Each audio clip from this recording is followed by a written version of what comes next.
এবারে তৃণমূলের বিসর্জন অনিবার্য। মার খেয়ে বাড়ি আসবেন না। অনেক মার খেয়েছি, এবার দেবার পালা। বাঁকুড়ার মালিয়ারা গ্রামে কর্মী সম্মেলন করতে গিয়ে এই ভাষাতেই কর্মীদের নিদান দিলেন মিঠুন চক্রবর্তী। কর্মীদের মন জোগাতে মঞ্চে দিলেন সিনেমার ডায়লগও। সেই ডায়লগের মধ্য দিয়েও আসলে বিরোধীদেরই হুঁশিয়ারি দিলেন মিঠুন চক্রবর্তী। অন্তত তেমনটাই মনে করছে রাজনৈতিক মহল। আজ বাঁকুড়া জেলায় ঝটিকা সফরে যান অভিনেতা মিঠুন চক্রবর্তী। প্রথমে বাঁকুড়ার একটি বেসরকারি লজে দলের কর্মীদের সঙ্গে নিয়ে সাংগঠনিক বৈঠক করেন। এরপরে তিনি চলে যান বড়জোড়া ব্লকের মালিয়ারা গ্রামে, যেখানে বিজেপির বিষ্ণুপুর সাংগঠনিক জেলার কর্মীদের নিয়ে সম্মেলন করেন মিঠুন চক্রবর্তী।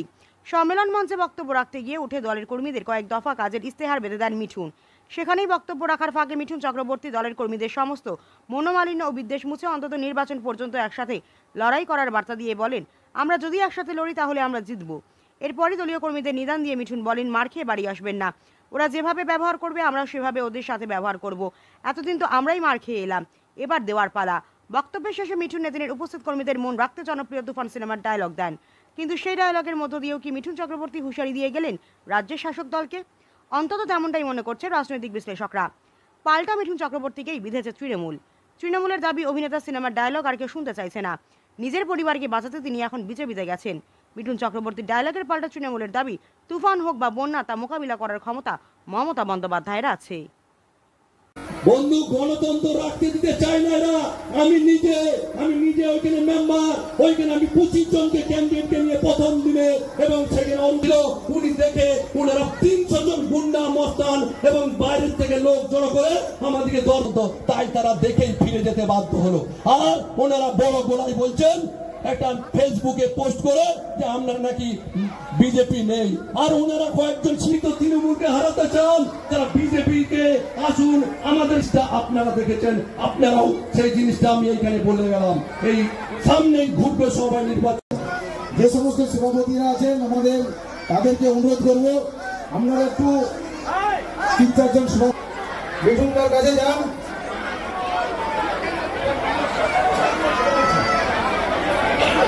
আমি সুন্দরভাবে তারা উচ্চশক্তের কারণে কাজটা করেছে, স্বাভাবিক কারণে একবার হাততালি। আপনারা যারা মিঠুনদাকে বরণ করে নেবেন একটু সারিবদ্ধভাবে আসুন এবং বরণ করে নেন। বন্দে মাতরম।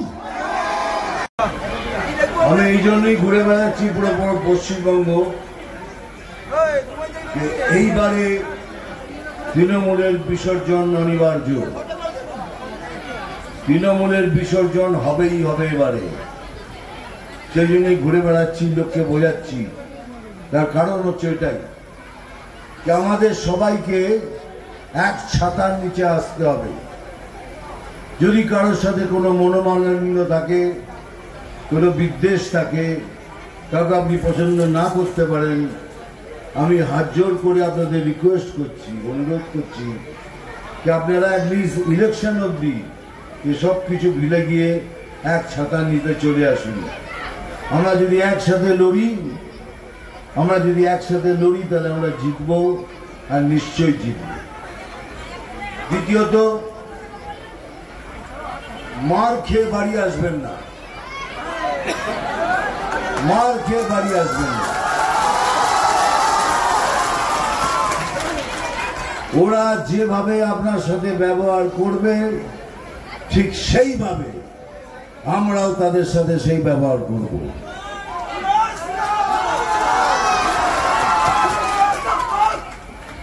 কেননা প্রতিরোধ তো হয়, প্রতিরোধ করতে গেলে ওরাও প্রতিরোধ করবে, করুক। এতদিন ধরে তো আমরাই মার খেয়ে এলাম, এবার দেবার পালা। সেই জন্যই বলছি, যারা যেভাবে ব্যবহার করবে আমরা ঠিক সেইভাবে ব্যবহার করব। তৃতীয়ত, এখানে যারা কর্মী সভার লোক এসছেন, বুথের লোক কতজন এসছেন? বুথ থেকে একটু হাত তুলুন। অনেক লোক, ভেরি গুড। আমি কিন্তু একটা কথা বলছি, শুনুন।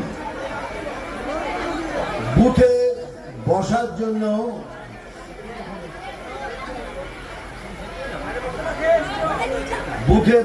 জন্য কাউকে কোনো পয়সা দেওয়া হবে না। এমনি যাতে বুথে খরচা হয় সেটুকু দেওয়া হবে। বুথে বসবো বলে 2000 টাকা পাবো, 3000 টাকা পাবো, তাদের আমরা চাই না।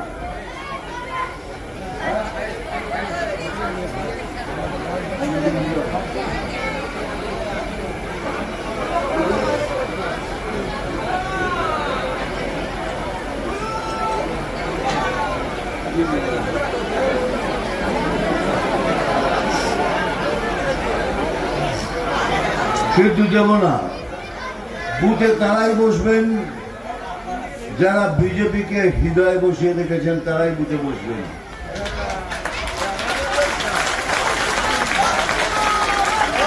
যারা বিজেপি পার্টিকে, বিজেপিকে হৃদয়ে বসিয়ে রেখেছেন, তারাই শুধু বুথে বসবেন। চতুর্থ, আপনারা জিজ্ঞাসা করতে পারেন আমি কি করছি এখানে। আমি এই জন্যই ঘুরে বেড়াচ্ছি যে আমরা যেন সব একসাথে নিচে আসি।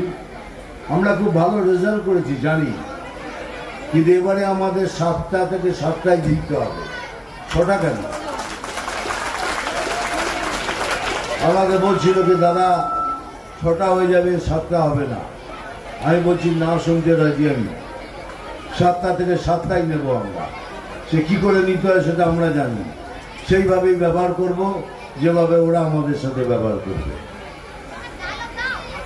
আর একটা কথা বলে যাই, কারণ আমি অনেক দূর থেকে আসছি, আপনারাও জানেন, অনেকক্ষণ ধরে বসে আছেন।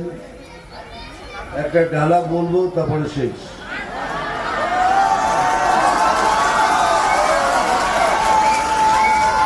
এইখানে সব আমার দিদিরা বসে আছেন, বোনরা বসে আছেন, এদিকেও আছেন সবাই। এদিকে সবাইকে বলছি যেভাবে লড়ছেন সেইভাবেই লড়বেন, লড়াই যেন ছেড়ে দেবেন না।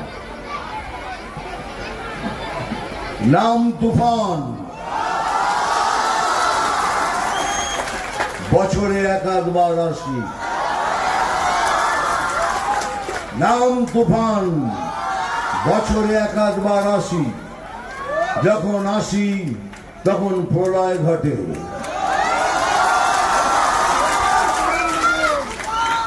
আর যখন যাই, যারা নিজেকে ভগবান মনে করে তারা তাদের অস্তিত্ব খুঁজে বেড়ায়। জয় হিন্দ, বন্দে মাতরম। আবার আসবো, আবার দেখা হবে, আবার ভালো করে কথা বলবো। খোলা মঞ্চে বক্তব্য রাখতে গিয়ে মিঠুন চক্রবর্তী বললেন, বিজেপি কর্মীরা আর চুপ করে বসে থাকবেন না, এবার মারের বদলে পাল্টা মার খেয়ে আসবে। কি বলবেন? দেখুন, উনি একজন অভিনেতা, তৃণমূল করছিলেন, রাজ্যসভার সদস্য হয়েছিলেন। যেমনি পরিবার বিপদে পড়ে গেল, তেমনি অমিত শাহ এবং প্রধানমন্ত্রী পায়ে ধরে বাঁচার চেষ্টা করলেন। উনি দেশ সম্বন্ধে কি বুঝবেন, পার্টি সম্বন্ধে কি বুঝবেন? নিজের ফ্যামিলিটা বাঁচানোর জন্য তৃণমূলটা ছেড়ে বিজেপিতে হাতে পায়ে ধরে যোগদান করেছেন মিঠুন চক্রবর্তী। তাহলে তার যে বক্তব্য মারের বদলে পাল্টা মার, এটা আবার কিছু ওটা সেই হিন্দি বই, বাংলা বই উনি করে করে অভ্যস্ত হয়ে গেছেন নাই, তাই উনি এই ধরনের ভাষা বলছেন। প্রকাশ্যে মঞ্চে মারের বদলা মার, এটা আমরা বলতে পারবো না। আমাদের নেত্রী 11 সালে মানুষের আশীর্বাদ দিয়ে, আপনাদেরও প্রচেষ্টায়, সকলের সহযোগিতায় বলেছেন বদলা নয়, বদল চাই, সময়টা পরিবর্তন চাই। মার দিয়ে নয়, ঝগড়া করে নয়, ইচ্ছা করে নয়, অশান্তি করে নয়, মানুষকে বোঝাও, উন্নয়ন করো, সেটা আমাদের নেত্রী বলছিলেন। আর মিঠুন চক্রবর্তী কি বলছেন না বলছেন তার উত্তর তো আমি দেবো না, কিন্তু আমি এটুকু জানি যে ইনি রাজ্যসভার সদস্য ছিলেন মমতাদির দলের, তৃণমূলের। পরিবারের কোনো গন্ডগোল হয়ে যাওয়াতে বিজেপিতে যোগ দিয়েছে, আর ওনার কোনো ফাংশন নাই। বিজেপি যারা রয়েছেন তারা যদি 10টা বিজেপি হয়, টুকরো টুকরো অবস্থায় নিজেরাই নিজেদের দিক দিয়ে ভাগ হয়ে বসে আছে। এটা পাবলিকে জেনে নেবেন, আমার জানার দরকার নেই, আমি বলতেও পারি না কথা। তিনি বাংলা সিনেমার একটা ডায়লগ বলতে গিয়ে বলেন, আমি তুফান, যখন আসি তখন প্রলয় ঘটে, এবং যখন যাই যারা নিজেদেরকে ভগবান মনে করে তাদেরকে ভাসিয়ে নিয়ে যায়। এটা কি রাজনৈতিকভাবে কোনো ব্যাখ্যা দিচ্ছেন? দেখুন, এটা কি বলবো, ওনার ওই ডায়লগটা মুখরোচক ডায়লগ তো। আমি রাজনীতি করা লোক, বিশেষ করে মমতাদির দল করে লোক, ওইরকম ধরনের ভাষা আমি বলতে পারবো না। তবে উনি যে তুফান আসবেন, সেই তুফানকে মোকাবিলা করার জন্য মমতাদি যে ধরনের প্রকল্প নিয়েছেন, পাড়ায় অভিযান, পাড়ার সমস্যা পাড়ায় মেটান, এই যে বুথ লেভেলে উনি 10 লক্ষ টাকা দিয়ে উন্নয়নটা করছেন, তারা গণতান্ত্রিক প্রথায় এই তুফানকে রুখে দেবে।